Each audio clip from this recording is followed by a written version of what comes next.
and welcome to Fearless DIY Music. My name is Tristan Lass, and today we're going to take a look at this guitar body that I have in my hands.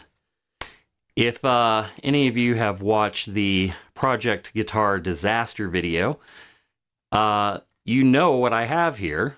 If you have not seen that video, just assume that this is a guitar body that was in dire need of a lot of attention.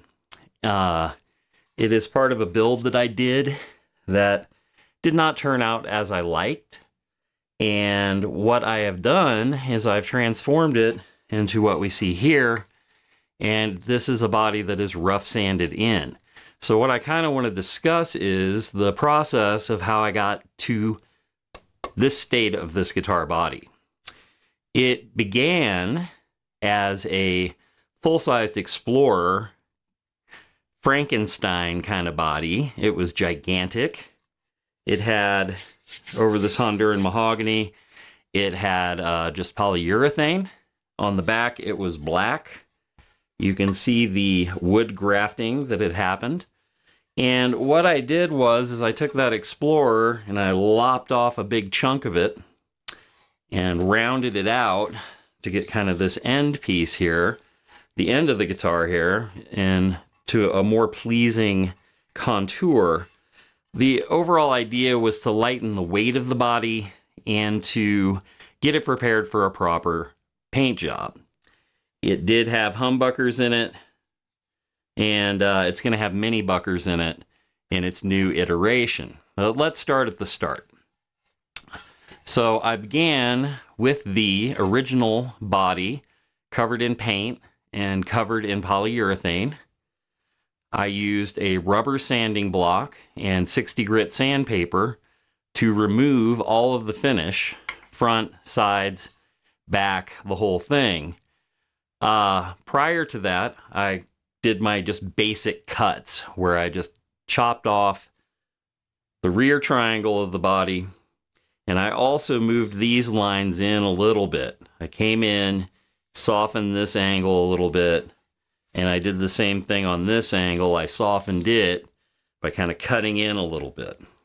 And you can see where the wood graft is, because this guitar, if you have not seen the first video, started life as one of those little cheapo Epiphone starter pack Explorers with a single humbucker, wraparound tailpiece, and just a much smaller body. So anyway, I made the cuts, got the basic shape that I wanted, and then it's been 60 grit sandpaper ever since. 60 grit will remove the paint fairly quickly. It will also help you get to a level and do your contouring relatively quick. I did all of this by hand. I used no automated sanders whatsoever. I do have those in my possession, but the thing that can be dangerous about those is if you go a little bit too far one direction or the other, you can end up with more trouble than you wanted and end up having to spend more time fixing mistakes than if you just do it by hand from the start. So, upon removing all of the paint and getting kind of my basic contours together, softening all the edges, doing contours around all the corners and the edges of the guitar, the next step was to start plugging holes. There used to be more control holes here. There's a plug here and here. To do so, in the body cavity, I put a back plate in and then put the plugs in. And of course, using Titebond wood glue for all of these grafts. There was the output jack hole was down here. It has been plugged. On this part of the guitar, we had some odd holes due to the fact that I used recovered materials for this wood graft section here. This is like old oak flooring material. So it did have some tongue and groove things happening, and when I cut through the guitar, those holes and gaps revealed themselves. I also had sunk a screw into the body, which I don't know if you can see here, but when I hit that with the old table saw, there were some sparks. And I was like, man, I should have remembered that I sunk some screws into this guitar. So anyway, be careful. It's not good to cut metal with a table saw. But it happened, and that's why this is a disaster guitar.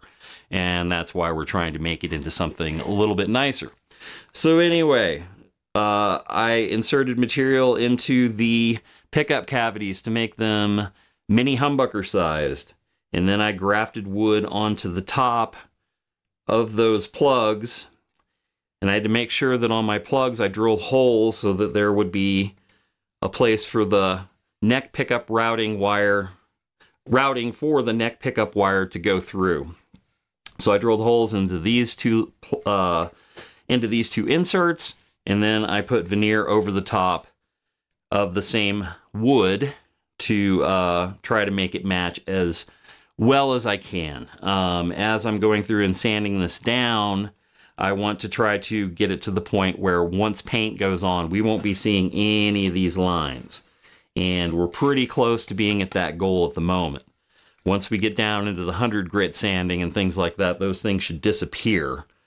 Then another issue that was very apparent, there was a gap here in between the neck and the body, and that was due to a bad sand on the veneer when I originally made the guitar. I have since filled that in, so now that when the neck goes in, we should see no gap here. So the neck pocket will be nice and tight. Let me think. What else can I talk about here? You can't... Oh, I also... yeah. Let's move to that. Control cavities. Control cavity covers that I had on this were a hot mess, as was everything. So I went ahead and gently chiseled in to make more of a standard control cavity shape here. I'm also beveling this in, and I've made from scratch some covers. There's the control cavity cover. I made that out of pickguard material. I did a tracing of the cavity and then put the tracing onto the plastic. Hit it up with my little Grizzly belt sander. It's one of those little 30-inch guys with the 1-inch belt. Those are excellent for shaping. So I shaped, I've got my control cavity shaped there. And then I used a drill and a circle cutter to make that, which will be going there. So quite a bit of effort involved in making your own covers with plastics. These, of course, will have to be sanded, buffed to make them look like they're professional. And part of the, we want the guitar to look like an off-the-shelf guitar. That is my goal with this guitar. And that is why I've spent so much time on the sanding and the plugging and the wood filling. For wood filler, I just use Titebond glue and then the sanded material from the body itself to fill in all of the gaps. And there are a lot of gaps. I think that I have most of them under control at this point. I'm ready to move on to 100 grit sandpaper.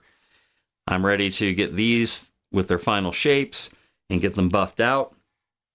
And then we will move from the 100 grit sand, which we should get all of our final edging and all of the contours done during that phase. And then we will move on to 220. At that point, I will decide if I'm going to go any further than that. I think that 220 will be fine for the final sand on this body before it's ready for paint, because I'm going to be painting it a gold sparkle. And the gold sparkle will hide a multitude of sins.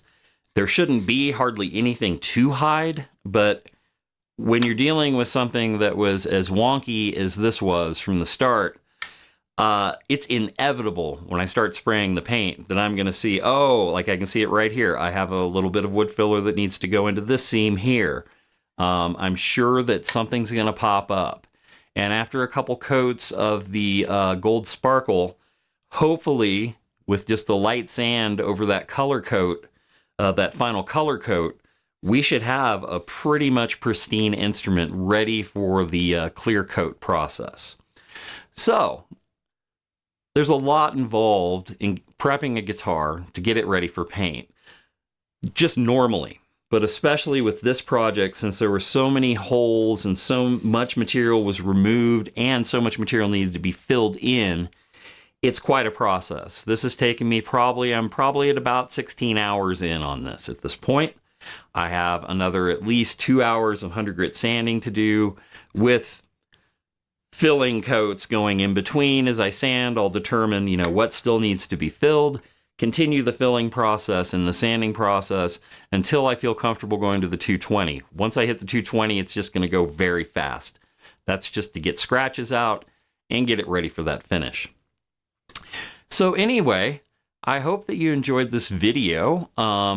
Just talking about the process of how to get something ready for paint. If you skimp on your prep work, you're going to regret it.